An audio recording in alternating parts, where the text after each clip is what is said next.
I know you won't believe me. Hell, if someone told me what I'm about to tell you, I'd call them crazy too. But I don't have the luxury of caring whether or not you believe me. All I care about is that you listen. You ever hear motorcycles roaring in the dead of night? Engines growling like thunder rolling over the hills? Maybe you think it's some late-night riders passing through. Maybe you think it's nothing. But here in this town, it's never nothing. If you hear them, don't look outside. Don't you dare open that door. And if you hear them call your name, it's already too late. The first time I heard the engines, I was 8 years old. My dad woke me in the middle of the night and pulled me under the bed. He pressed a shaking hand over my mouth and whispered, "Don't make a sound. Don't even breathe too loud."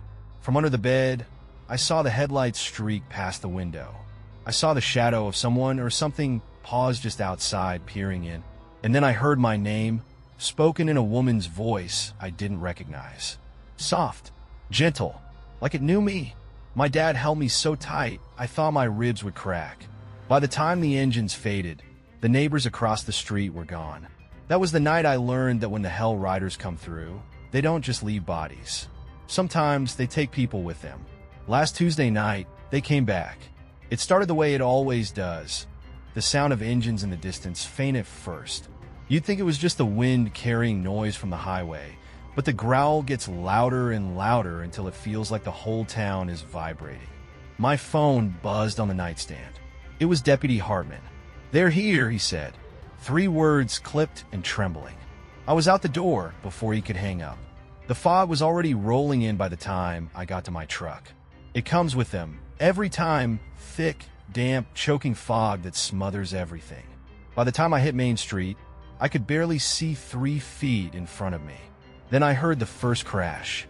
The window of the hardware store exploded, shards of glass showering the sidewalk. I saw them then, or at least their shapes, 5, maybe 6 figures astride motorcycles, their headlights glowing like twin suns. They didn't look solid. Their bodies shimmered, shifting like smoke caught in a beam of light. But the damage they caused? That was all too real. The riders swerved and roared down Main Street, smashing windows, kicking in doors, throwing chains into storefronts. One of them hurled a tire iron through the window of the pharmacy, sending the alarm screaming. I hit the siren, drawing their attention. One of the riders turned his head toward me, and for a split second, I wished he hadn't. His face wasn't human, not anymore. His skin was stretched taut over his skull, his eye sockets empty pits of darkness. He grinned at me, and his teeth were jagged and black, like something that had been rotting underground for years. I drew my gun and fired. The bullet passed right through him. "Sheriff, behind you!" I spun around to see Hartman and Deputy Grayson pulling up in their cruiser, guns drawn. Before they could fire, one of the riders sped past them, a chain in his hand. He swung it hard, shattering the driver's side window. Hartman ducked just in time, but Grayson wasn't so lucky. The chain wrapped around his neck, yanking him halfway out of the car. I tried to get to him, but the riders swarmed, their bikes circling like vultures. The sound was deafening. Engines roaring, chains rattling, laughter echoing from mouths that shouldn't have been able to laugh. By the time I reached the car, Grayson was gone, dragged into the fog. The next morning, we found the boy. His name was Caleb Mathers, 16 years old, worked weekends at the gas station. His parents had called me in a panic, saying he hadn't come home after locking up. I already knew what we'd find. Caleb was lying in the middle of the football field behind the high school. He was barefoot, his work shirt soaked in blood. The skin of his chest was burned, blackened in the shape of tire tracks. And his eyes were gone.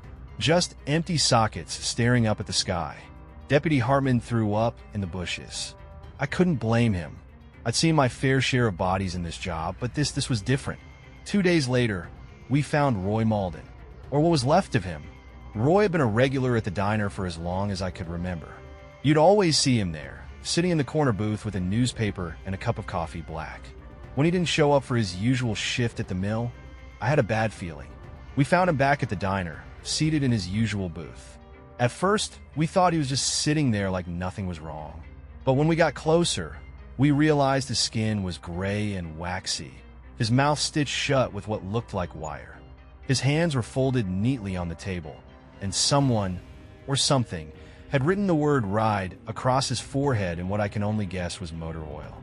This wasn't the first time the Hell Riders came through. Stories go back decades. Always the same.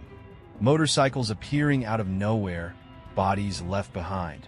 My father told me about the attacks in '63. His father had seen them too in '51. The same details, passed down like a warning. The fog, the roars, the laughter, the bodies. Every 12 years like clockwork. What none of them could tell me was why. Why this town?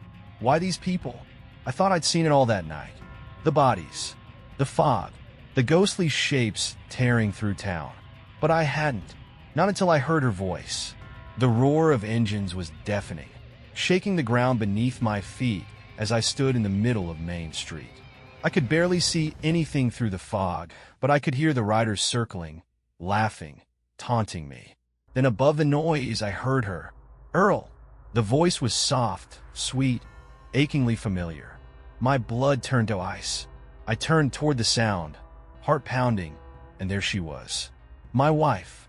She was sitting on the back of one of the motorcycles, her hair whipping in the wind, her hands clutching the waist of the rider in front of her. She smiled at me, the same way she used to before she got sick. But she'd been dead for 5 years. Earl, she said again, her voice carrying over the roar. Come with me. I ran after the bike, screaming her name, but they disappeared into the fog. When it cleared, there was nothing left but the sound of my own breathing and the distant echo of laughter. That was last week.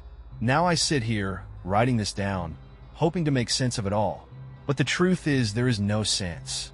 Only the sound of engines in the distance and the feeling that I'm running out of time. They're coming again, and this time I think they're coming for me. They say the dead don't come back. Not really, but after last week, I don't believe that anymore. Maybe the dead don't come back as we knew them, as they were, but they come back. They come back twisted different, and I think that's worse. I haven't slept in days. Not since I heard her voice. Not since I saw her perched on the back of one of those bikes like she belonged there. That smile she gave me, God, it was so familiar and so wrong. Every time I close my eyes, I hear the roar of engines. I see the tire tracks on Caleb Mather's chest. I see Roy Malden, stiff as a mannequin, staring out from that diner booth like he'd been waiting for us to find him. And now Grayson is gone. Just gone. I can't do this alone. But the people in this town? They're scared, and I don't blame them. I only have Hartman left. He's tough, but even he's rattled.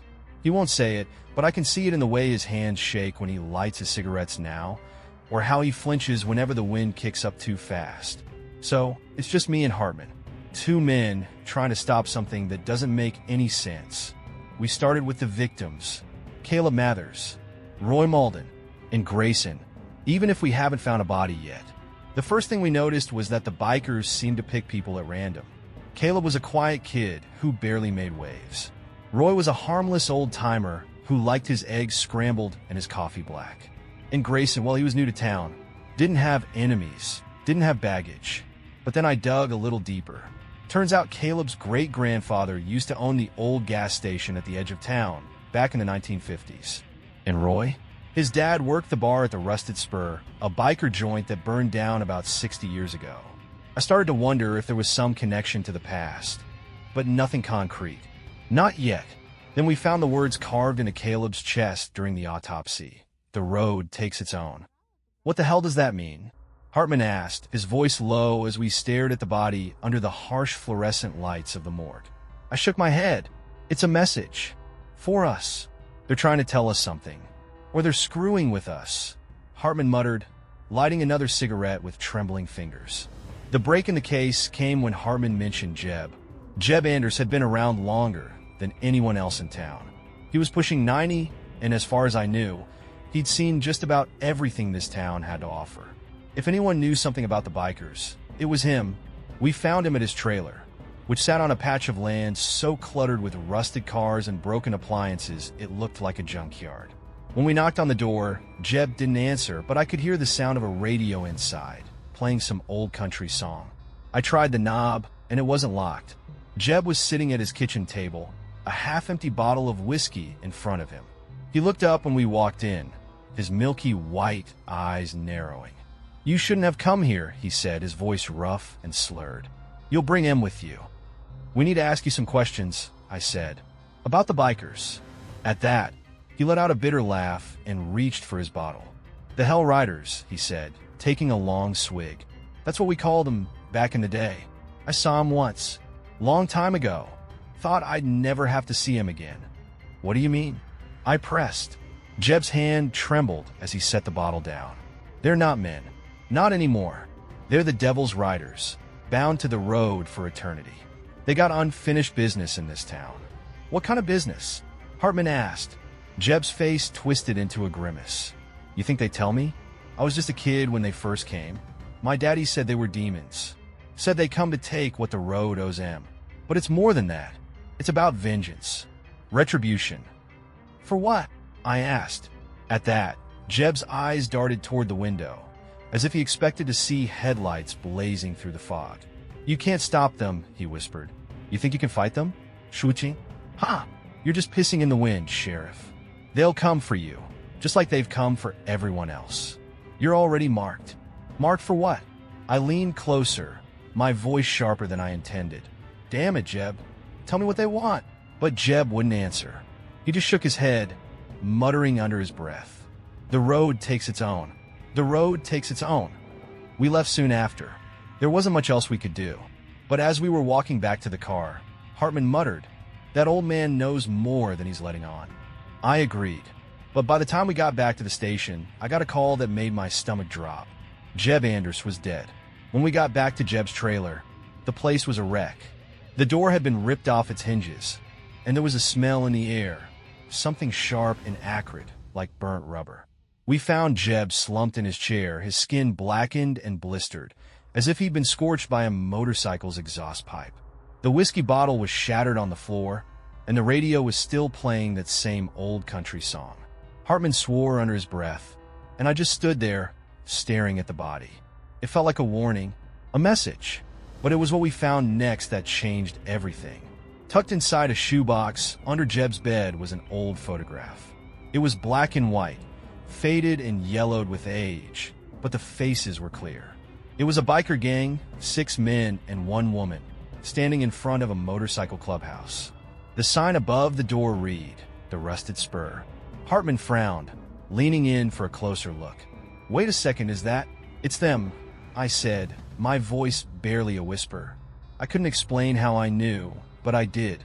The faces in that photo were the same faces I'd seen in the fog, twisted and grinning as they tore through town.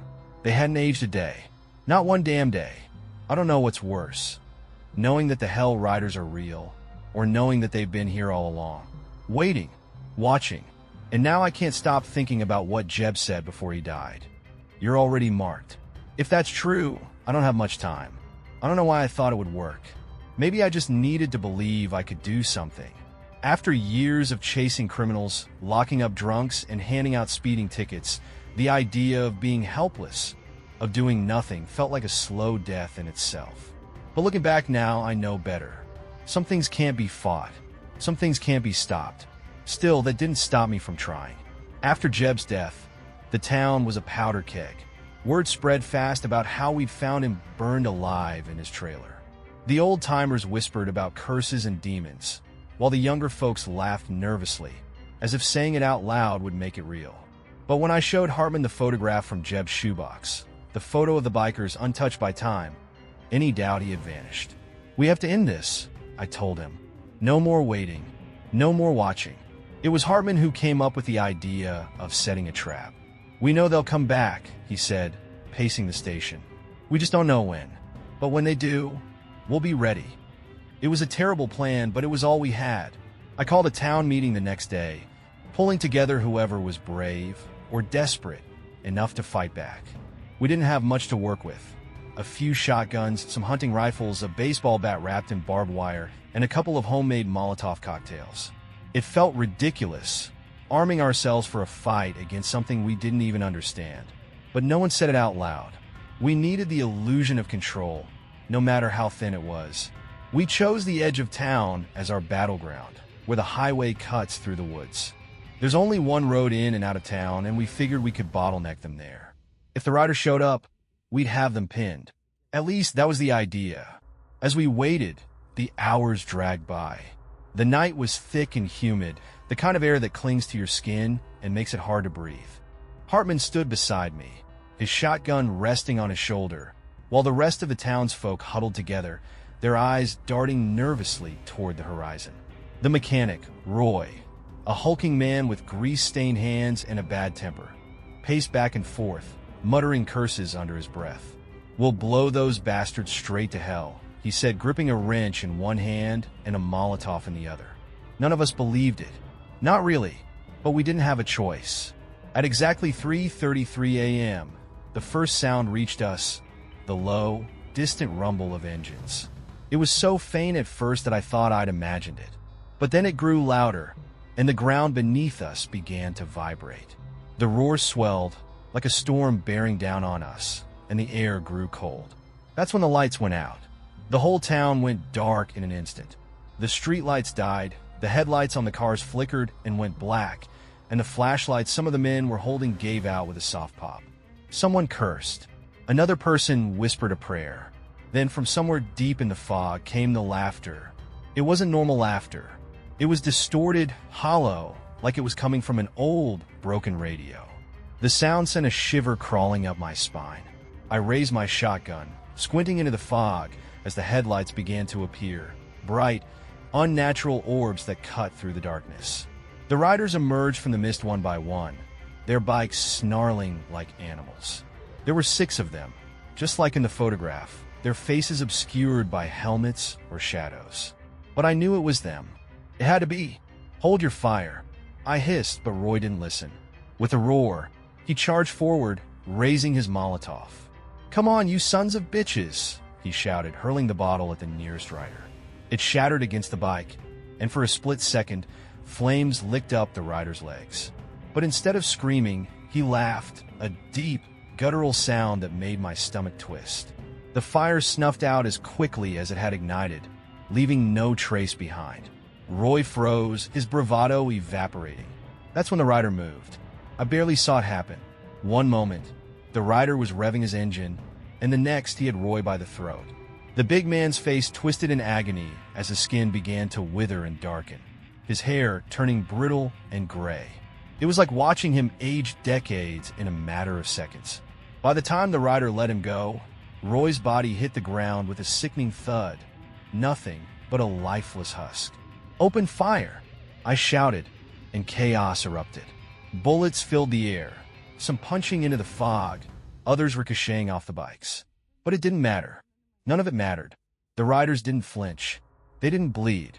They just kept coming, their laughter echoing all around us. I watched as one of the townsfolk, a woman named Carla, was dragged screaming into the mist, her voice cutting off abruptly. Another man tried to run, but his legs gave out beneath him, his body convulsing as if something unseen was ripping him apart. Hartman fired his shotgun, cursing under his breath. What the hell are these things? I didn't have an answer. All I knew was that they weren't human.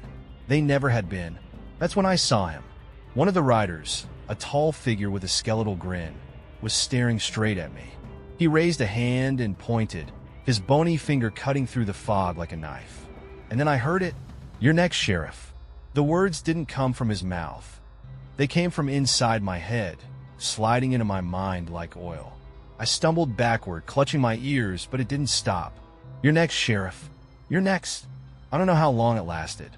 Seconds? Minutes? When I finally came to, the riders were gone.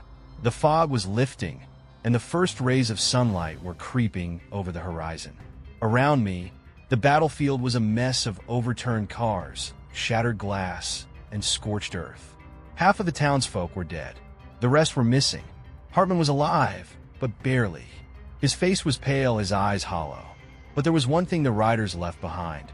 It was lying on the ground near Roy's body, a tarnished key, small and unassuming. When I picked it up, I noticed the number 666 etched into its surface.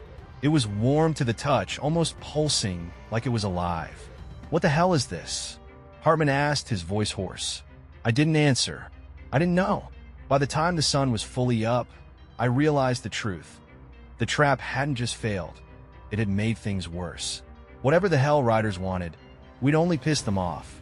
And now I had a sinking feeling that the key in my hand was just the beginning. They say when people start losing their minds, it happens gradually, like a slow drip of water eroding stone. But with Grayson, it wasn't slow. It was a flood. I could see it in his eyes the moment we found in the morning after the ambush, huddled in the corner of the station like a man who just stared into the gates of hell. His face was pale, his skin clammy. He flinched every time someone spoke, his head whipping around like he expected to see something lurking behind him. "I hear them," he whispered that morning, his voice trembling. "I hear them even when it's quiet. They're coming for me, Sheriff. I know they are." Hartman and I exchanged a look. "Grayson," I said, crouching in front of him, "nobody's coming for you. You're safe here. You hear me?" But Grayson shook his head violently, his eyes darting toward the door. No, they're out there. I can hear the engines. Don't you hear them?" I didn't. There wasn't a sound outside but the faint rustle of wind. But the way Grayson stared at the door, his pupils blown wide and unfocused, made my stomach churn. Over the next couple of days, Grayson got worse. He stopped eating, pacing the station instead, muttering to himself under his breath. His skin turned pale, almost gray, and there were dark circles under his eyes, so deep it looked like bruising. He refused to sleep, claiming they'd get him if he closed his eyes. "They're waiting for me," he said over and over again. "I can't let them take me. I won't go with them." By the third night, he wasn't even making sense anymore. Hartman tried to reason with him, but Grayson lashed out, throwing a coffee mug across the room and screaming, "You don't understand. They've already marked me. They're coming." Hartman muttered under his breath as we sat in the corner, watching Grayson rock back and forth on the bench. "He's losing it," he said, rubbing a hand over his face. "He's not just losing it," I replied, my voice low. "There's something wrong with him. Look at his skin, his eyes. It's like he's—" I trailed off, not wanting to finish the thought. Hartman gave me a sharp look. "Like he's what?" "Possessed." He laughed bitterly, shaking his head. "This whole damn town is cursed, Sheriff. You know that as well as I do." The breaking point came that same night, after I'd spent the day digging into the town's history. Hartman and I had been trying to figure out why the Hell Riders had targeted our town, why they always seemed to come back here every 12 years. The photo from Jeb's trailer had been our first real clue.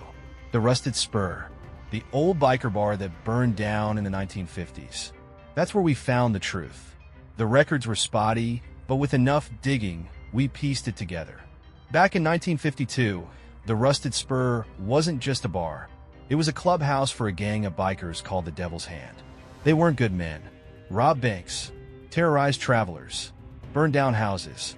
The townsfolk hated them, but they were too scared to do anything about it. Until one night, the Devil's Hand had just robbed a bank in the next county, killing 2 tellers in the process. They came back to the Rusted Spur, ready to celebrate, but the townsfolk had other plans. They surrounded the bar in the dead of night, torches in hand, and set it ablaze while the bikers were still inside. No one survived.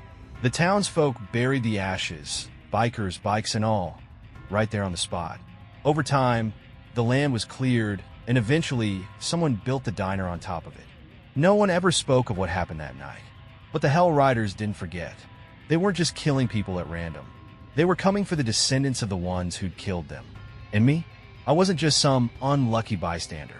My grandfather had been one of the men who lit the torches that night. So had Hartman's great-uncle. And Grayson? His family hadn't even lived here until recently, but his grandmother had worked at the diner for 30 years. We were all connected, and we were all marked. When I got back to the station, the tension in the air was so thick it felt like stepping into a storm cloud. Grayson was pacing the room again, his eyes wild and bloodshot. "You know, don't you?" he spat, pointing a trembling finger at me. "You figured it out." "Grayson, calm down," I said, raising my hands. "You don't get it," he screamed, backing toward the door. "They don't care if I'm innocent. They don't care if I didn't do anything. They want blood." Hartman stepped forward, his voice calm. "Nobody's gonna hurt you, kid. Just put the gun down." That's when I saw it. The revolver in Grayson's hand. shaking so hard I was amazed he hadn't pulled the trigger already. "I'm not going to let them take me," he said, his voice trembling. "I can hear them. They're right outside. I'm not going with them." "Grayson," I said slowly, taking a cautious step forward. "There's no one outside. It's just in your head. Put the gun down, and we'll figure this out together." But Grayson's face twisted into something between a sneer and a sob. "You don't hear them? You don't see them?" Then he screamed, a guttural, raw sound, and bolted for the door. "Grayson? No," I shouted, but he was already gone, disappearing into the night. For a moment, everything was quiet. Then I heard it, the roar of engines. I ran outside, just in time to see him standing in the middle of the street, his gun raised like he thought it might actually do something. The fog rolled in fast, swallowing him whole. "Grayson!" I shouted, but my voice was drowned out by the sound of motorcycles. The headlights came next, circling him like wolves. He fired once, twice, but it didn't matter. The riders closed in, and then I heard him scream. It was the kind of scream that stays with you, the kind that burrows deep into your mind and never leaves. When the fog lifted, Grayson was gone. Hartman found me standing in the middle of the road, staring at the spot where Grayson had disappeared. "They've marked us, haven't they?" he said quietly. I nodded, my hands clenched into fists. "Yeah, they have. I never felt fear like I did that last night. Not the sharp kind that comes with a fist fight or a near miss on the highway. This was different. This was heavy, like drowning in cold water, knowing no one's coming to pull you out. It was just me and Hartman now. Everyone else was either dead, missing, or too smart to stick around. The station felt too big, too empty. We'd barricaded the windows with plywood and furniture, dragged desks in front of the doors, armed ourselves with whatever we had left, shotguns, crowbars, even a fire axe. But deep down, we both knew it wouldn't matter. "They're coming," Hartman muttered, pacing by the window. He hadn't slept in 2 days. "I can feel it." I didn't answer. I just sat at my desk, staring at the tarnished key in my hand. It was warm, faintly glowing, like embers that refused to burn out. The number 666, etched into its surface, mocked me, taunting me with secrets I couldn't understand. Hartman stopped pacing long enough to glare at me. "What the hell is that thing, anyway?" "I don't know," I admitted. "But it's theirs. They dropped it during the ambush. It has to mean something." Hartman scoffed. "Great. Maybe we can trade it for our lives." He lit a cigarette, his hands shaking so badly he nearly dropped the match. Not that I think they'd go for it. He was right. This wasn't going to end with us making a deal. It was going to end in blood. At 3:33 a.m., the engines roared to life. The station shuddered as the sound filled the air, louder than ever before. The walls seemed to vibrate, the windows rattling in their frames. Then came the fog, seeping under the doors and curling through the cracks like ghostly fingers. "Here we go," Hartman whispered, his voice shaking. He raised his shotgun and pointed it at the door. The lights flickered once, twice, and then went out completely.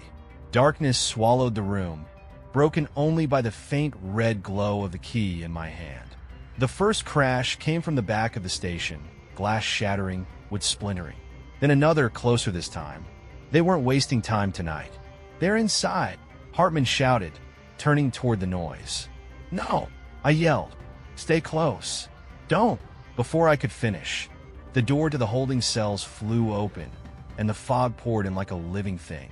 Hartman fired blindly into the mist, the muzzle flash lighting up the room for half a second. I caught a glimpse of them, then. 2 riders, their skeletal faces grinning, their empty eyes fixed on Hartman. They didn't touch him. They didn't have to. The fog wrapped around him like a noose, dragging him backward. He screamed, clawing at the floor, but it was no use. Within seconds, he was gone, swallowed by the mist. I was alone. The bikers didn't come for me right away. They wanted me to feel it, the weight of the silence, the emptiness, the inevitability of what was about to happen. The engines outside revved and growled, a sound that burrowed into my skull and set my teeth on edge. The key in my hand grew hotter, its glow pulsing now like a heartbeat. Without thinking, I stood and followed it, stumbling through the station as if I were in a trance. The fog parted as I walked, leading me outside. The world was unrecognizable, just endless gray mist and the faint outlines of the road. The engines were louder here, surrounding me, closing in. Then I saw it, the diner. Its neon sign flickered weakly in the fog, casting an eerie red glow over the parking lot. The key in my hand pulsed faster, urging me forward. I stepped inside. The diner was empty, but it wasn't abandoned. The air was thick with the smell of gasoline and burnt rubber. The chairs were overturned, the tables scattered, and the walls were scorched black. In the center of the room, 6 figures waited for me. The bikers. They stood in a circle, their skeletal grins stretched impossibly wide, their empty eyes boring into me. The leader, the one who had spoken to me in my head during the ambush, stepped forward, his helmet dissolving into mist as he approached. "Welcome home, Sheriff," he said, his voice echoing like a distant scream. I didn't understand at first. "What do you want from me?" I demanded, my voice shaking. The leader tilted his head, his hollow eyes narrowing. "Don't you recognize us?" I shook my head, my grip tightening on the key. The bikers spoke in unison, their voices a low, rumbling chorus. "We were never here for the town. We've always been here for you." The truth hit me like a freight train. I wasn't just connected to the mob that had killed them in the 1950s. I was the mob, or at least I had been. Memories flooded back. Memories that weren't mine, but felt real all the same. I saw myself standing outside the rusted spur, a torch in my hand, shouting orders to the angry mob. I saw the fire, the smoke, the screams of the bikers as they burned alive. I saw the moment I kicked down the door, stealing something from the clubhouse before the flames consumed it. The key. It wasn't just a key to their clubhouse. It was something more, something they needed to escape the prison of their deaths. "You," the leader hissed, stepping closer. "You took everything from us. And now, Sheriff, we're taking it back." I tried to run, but the fog closed in, wrapping around me like chains. The bikers dragged me to the ground, their skeletal hands gripping my arms and legs. I opened my mouth to scream, but no sound came out. The leader leaned down, his empty eyes inches from mine. "You won't die," he said softly. "Not yet. You'll stay here, Sheriff.